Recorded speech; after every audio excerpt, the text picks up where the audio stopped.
It's no secret that this housing market has been a crazy and very unique one over the last year. I know I've heard of many buyers opting out and just getting discouraged and, throwing off the whole process altogether. So that's what we're going to be talking about today is how to win in this market. Just share some practical things that you can do if you're someone who's currently in the market to buy or if you want to be in the market to buy soon. We think you will find this helpful, hopefully. And who doesn't want to win? Mm-hmm. I want to win in everything I do. So if that's your attitude, this is the show you got to listen to here at KYKN. And if you're listening on our YouTube channel, you'll see a little bit on my face. I don't know. This weekend I had a little bit of a accident when it came to the grinder on our new purchase. By the way, we did purchase a home finally, and we're going through that remodel phase. But I was grinding, and the grinder it kicked back and it clipped my face. So excuse that if you're following us on YouTube. If you can see it, if you can't see me. It actually it's kind of funny because 2 days ago it was Halloween, and it happened the day before Halloween. I look like Dracula. It literally, no one even said anything when we were out the next day because it literally just looked like it was like Halloween makeup. Like he just purposefully drew some blood on his skin. So yeah, so Halloween's over. But now we're going to talk about how you can win. And I'm excited for this show because I love winning. Everything I do in my life is a competition. Sometimes I'm very childish about it. But that's a trait that I love to pass on to us, our family. And if you're one of our clients, that is the one thing I want to do for you is make you a winner. And ultimately, we're in a market to where you need to be winning because sometimes, like Mariah said, if you're not, you get discouraged. And then it comes to, I'm going to hold off and wait. And right now, we don't see any reason why this real estate market's going to decline or the sales prices are going to go downward. Do you, Mariah? No, you know what's crazy is I know just thinking back to like the end of the summer, a few months ago, maybe midsummer, looking at prices, and it's like, it seems like you can get less square footage for the same price as you could just a couple months ago. It's like prices are still rising right now. They maybe not as rapidly as 2020, but things are still going up. Yeah, things are still going up, and that's what I'm seeing. We don't see that really stopping, and if so, we don't see it stopping drastic, nothing drastic happening. And I'm glad, though, you mentioned price per square footage, because that's what I've been seeing, too. Okay, that leads me to our first, I'll just jump right into our first tip, which is setting realistic expectations beforehand before you start house shopping. And the reason that that brought that one up to me is because right now, so South Salem is the highest average price point in all of Salem. And right now, if you're looking at a nice neighborhood in South Salem, you want to spend about $500,000. That's going to probably get you a 2,100 square foot, 1970s home, not updated, not a huge yard or anything like that. Wouldn't you agree? That's what I'm seeing out there too. It's going to be an older year built, by far nothing newer. And you're not going to see updates. And you're not going to see for updates. $500,000. And we all know the more square footage there is, the more costs involved when it comes to updating. Yep. And who knows what's behind all the junk and gunk that's been happening over the last 40 years of previous home ownership.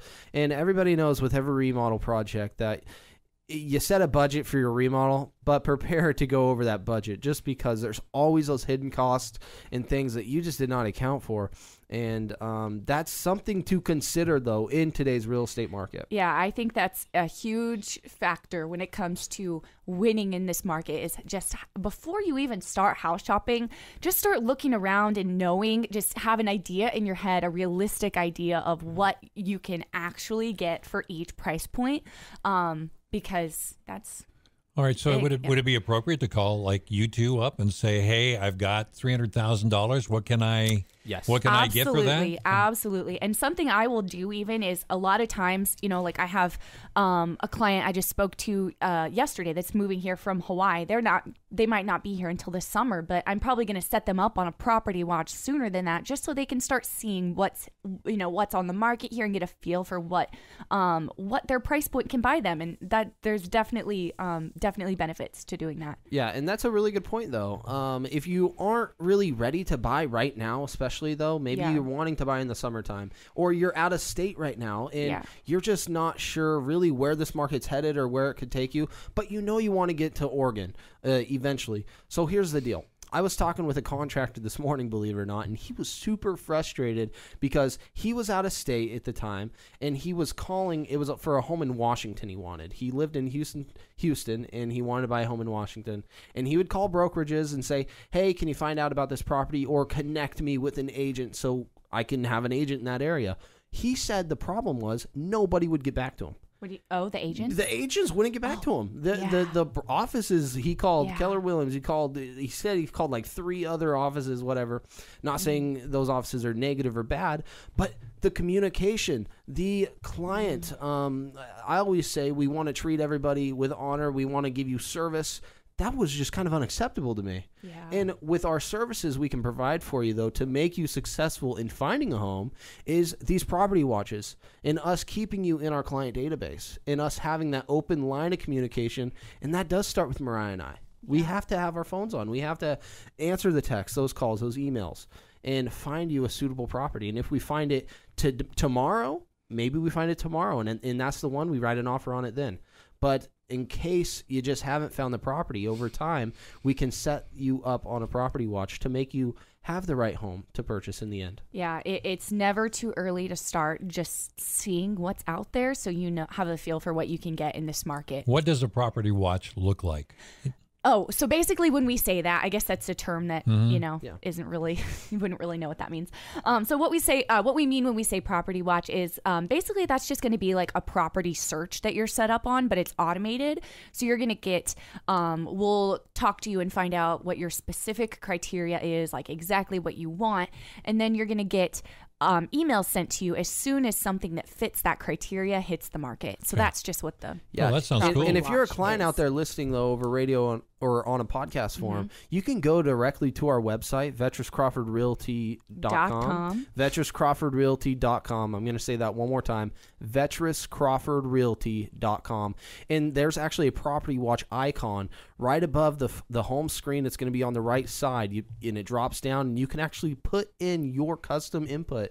And there's a lot of cool options you can do. If you need a fenced yard, you need a fenced yard. If you want 0.5 of an acre, you get 0.5 of an acre. And you do your specifics in that property search, and it can automatically send it to your email daily as it comes on market. Our website is updated every 5 minutes, I think it is. And it's going to show you everything that's on the market, no matter, where your area, like say you're in another state even, you could still use that as a resource, and it's going to be connected directly to your multiple listing services where you're at. So it's going to pull up everything that's on the market. And we've had so many clients find their homes just through that resource we provide for them from our website.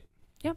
Our next thing you're going to want to be prepared for in this market is be prepared to pay for your down payment and your closing costs. This is a good one. I still have a couple clients that, it's not the end of the world if your closing costs need to be paid for, okay? I don't want to discourage you and say, hey, you're just not going to find a home. Like, don't even try. Yeah, that's not what we're saying here. Because in the end of the day, there's a couple things we can do. And right now, we have seen a little bit of a slowdown. Not saying that homes aren't selling, but we have seen more price reductions. And if we could find the right quality home for you that works on your loan program, and you out there as a client right now should already know similarly what your loan program is, whether you're already in an FHA category, a conventional category, a cash buyer, those type of things. And I think off of what we're going to be telling you today, we'll actually give you a better note or hint on how you should change your offer, though. We're not telling you, hey, if you're in an FHA, to put this much more down, because we're just going to consider it you're in an FHA loan, you're putting 3.5% down, and that's all we can do with your offer, because that's just the reality of your situation. Right. I think basically to sum it up for this one, I think go into it with the expectation of I would never say not to try. There's definitely still a great possibility you will get an offer accepted. Just know that it's going to take maybe a little longer or a much, much, much stronger offer if you're needing closing costs paid for. And if you're at all able to go the route of just paying your own closing costs, then it's the time to do so if you're, of course, able to. Yeah. All right, next is on winning in this market is don't waive your appraisal. I know that's a tricky one because a lot of people are saying it's really necessary in certain price ranges to get an offer accepted.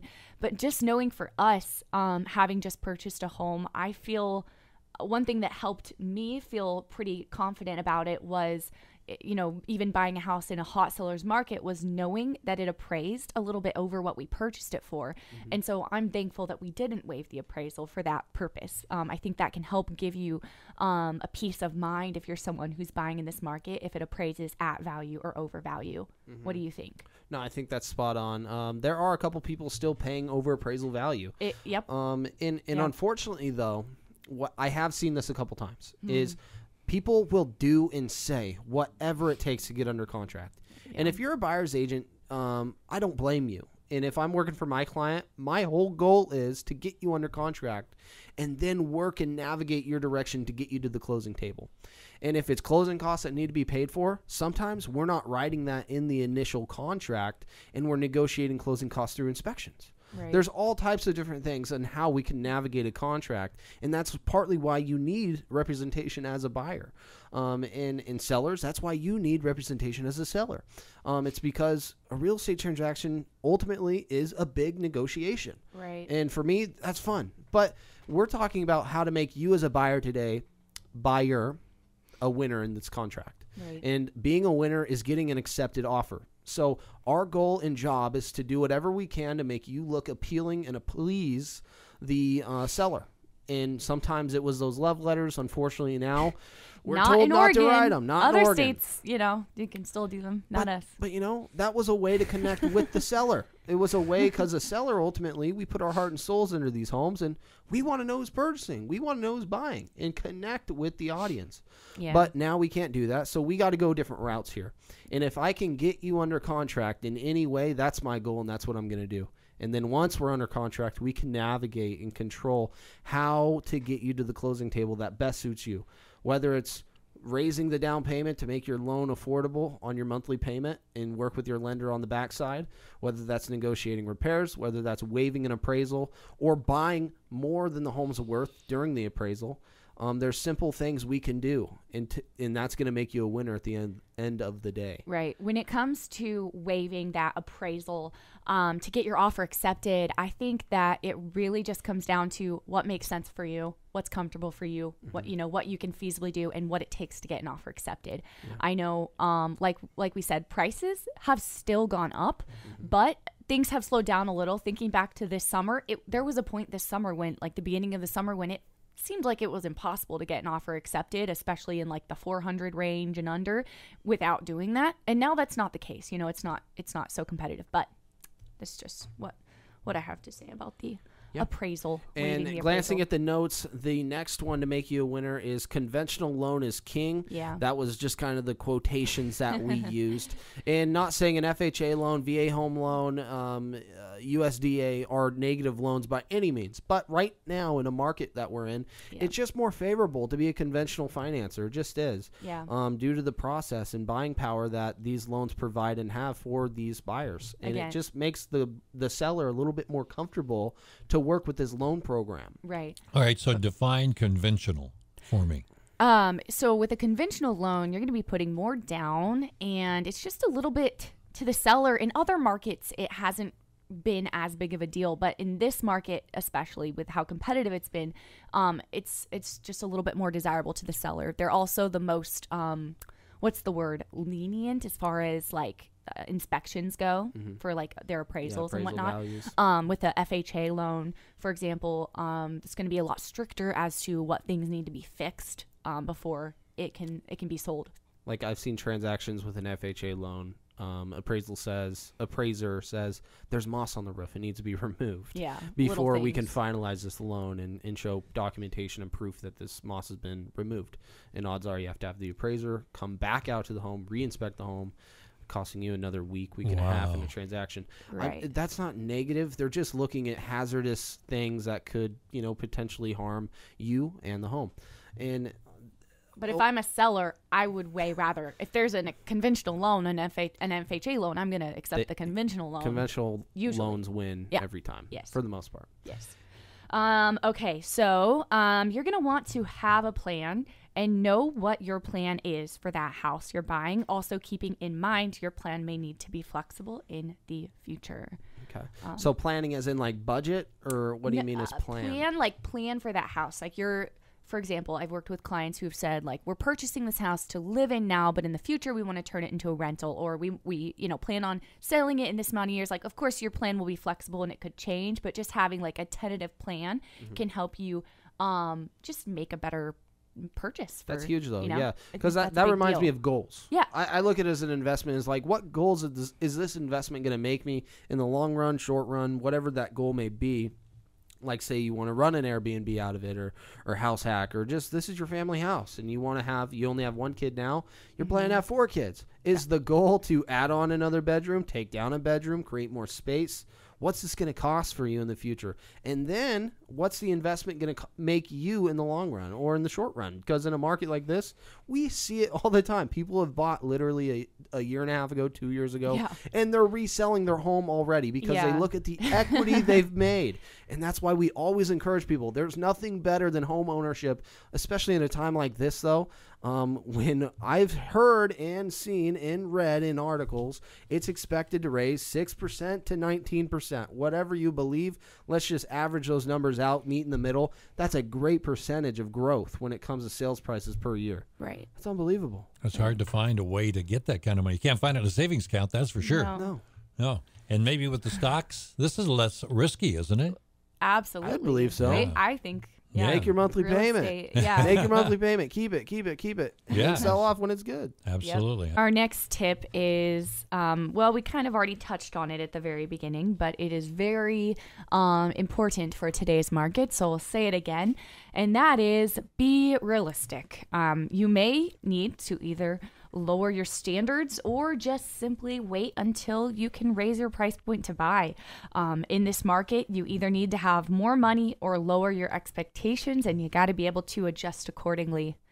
That's definitely something I've been seeing with buyers is, it's tough when you look at what you could get a couple years ago for a certain price, say $400,000. You got to know it's not the same in today's market. Well, if you think about that in the past, what's going to be like 3 or 4 years from now? Exactly.